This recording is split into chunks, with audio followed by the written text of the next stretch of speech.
Quatrième pastille de ce lundi 17 janvier, les amis. J'espère que vous êtes en forme. Et une grande question sur la Serie A italienne. L'AC Milan va-t-il passer devant l'Inter aujourd'hui? Aujourd'hui même, c'est à la une de la Gazzetta dello Sport et je vous parlerai de Nani. Vous vous en souvenez de Nani? 35 ans passés notamment par Manchester United. Il est de retour et en Serie A. On va en parler. Juste avant, je vous rappelle que ce soir, n'oubliez pas, Monsieur Mehdi Benassia, le capitaine de la sélection marocaine aujourd'hui, retraité, jeune retraité, on va le dire ainsi, l'ancien de la Juve, l'ancien du Bayern Munich, l'ancien de l'AS Roma, sera à nos côtés pour un entretien, 1 heure en live sur Brut Live. Vous téléchargez l'application, c'est gratuit sur l'App Store. Attention, pas encore sur Android, mais ça arrive dans les prochaines semaines.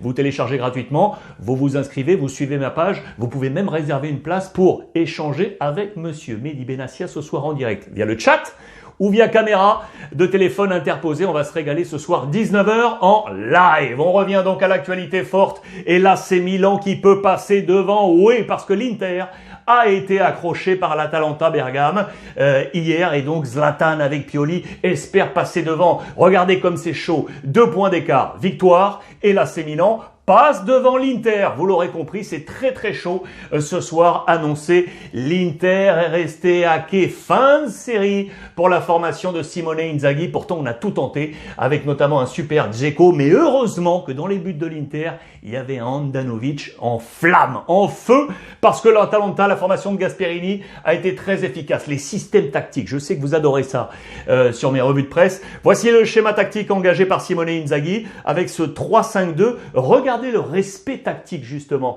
Le 3 est là, le 5 est ici et le 2 de devant est là avec Dzeko et Sanchez. Respect absolu des schémas tactiques. C'est assez intéressant à voir. Ça, c'est la position moyenne sur les 90 minutes des équipes. Les notes, je vous l'ai dit, Handanovic, énorme. Du côté de l'Inter, il est là avec un 7.5. Inzaghi a pris 6.5. C'est De Roon du côté de l'Atalanta qui a pris la meilleure note ici au milieu de terrain avec un 7 et un bon 7 pour Gasperini. Quand je vous parlais d'Handanovic, double page sur le gardien de l'Inter. Vous le savez, lui qui est dans sa deuxième quasiment partie de carrière. On va peut-être le prolonger pour bon service rendu. On est déjà en train de travailler sur le renouveau. Vous savez, avec Onana, le jeune gardien très très attendu. Mais il est là.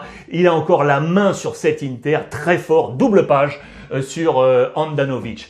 Ça a été un gros match. À tel point, regardez, la une du Corriere dello Sport avec, regardez la détresse de Dzeko, c'est que le Napoli, qui est juste derrière les deux équipes de Milan, a félicité ses deux adversaires dans la course au titre pour la qualité du match proposé. Regardez ce tweet, c'était hier à 22 h 40, c'est assez rare mais c'est à souligner. Bravo au Napoli pour cet esprit de sportivité. Deuxième actualité forte du côté de l'Italie, elle concerne la Juve et le bras de fer entre Dybala et le club. C'est à la une de Tutto Sport.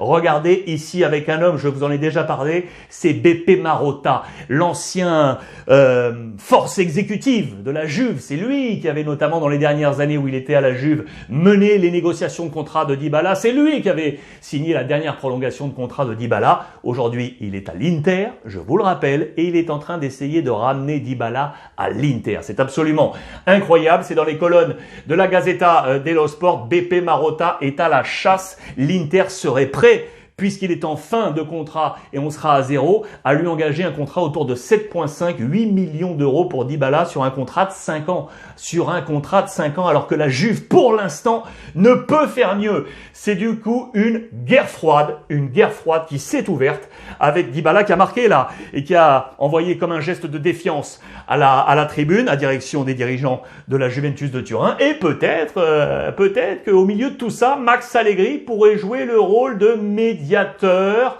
pour faire que le futur du numéro 10 se maintienne à la Juve. Je vous ai mis ça en gros, ce sont les émoluments des joueurs de la Juventus de Turin à l'heure actuelle. Dybala est ici avec un 7.3, vous le voyez, avec cette fin de contrat à 2022. Devant lui, il y a des Aaron Ramsey à 8, Adrien Rabiot à 7+2 en bonus et Mathis de Ligt, le défenseur central qui est à 10 millions d'euros. Voilà la position que Dybala aimerait être resté un peu plus sur ce podium du côté de la Juve. Affaire à suivre pour lui. Donc Milan joue ce soir, c'était une parenthèse, Milan joue ce soir pour repasser devant l'Inter. Voici le plan de bataille, c'est face à la Spezia, la formation de l'ancien du Paris Saint-Germain, Thiago Motta, avec Pioli. On va se battre avec Zlatan Ibrahimovic. Regardez ce qu'on nous a rappelé ici, c'est l'évolution de l'écart de points entre les deux formations. En bleu, l'Inter logique, et en rouge, l'AC Milan par rapport à la position numéro 1. Vous voyez que là, il n'y a que des bâtons rouges parce que l'Inter était en position de numéro 1. On était à moins 4 points pour Milan, moins 4 points, moins 1, moins 2. Et donc, puisque l'Inter a fait 0-0, si on gagne, si on fait quelque chose ici, eh bien on passe devant. Je vous ai grossi ce petit calendrier là. Le moins 2 que je vous ai remis ici, l'Inter 0-0. Et donc si on bat la Spezia, on passe devant. Et derrière, regardez ce qui nous attend là sur les 3 semaines avec des matchs ultra importants jusqu'au derby 5-6 février. La date est à confirmer encore. Match de Coupe d'Italie, Milan est d'ores et déjà qualifié. L'Inter jouera face à Empoli en 8e de finale. Et confrontation ici, Inter-Venise, Milan-Juve avant le grand derby ultra attendu. Voici les forces en présence, compo probable attendu pour ce soir, avec notamment du côté de l'AC Milan, je vous l'ai mis ici, les indisponibles avec Kier, on le sait, avec Tomori également, la charnière centrale, Romagnoli, Pellegrini, Ballo-Touré, Kessié, Benasser, ceux qui sont à la Coupe d'Afrique des Nations. On attend qui? Zlatan Ibrahimovic titulaire. Olivier Giroud devrait être sur le banc avec Rebic. Affaire à suivre là, cette position d'attaque avec un super Leao en ce moment du côté de l'AC Milan.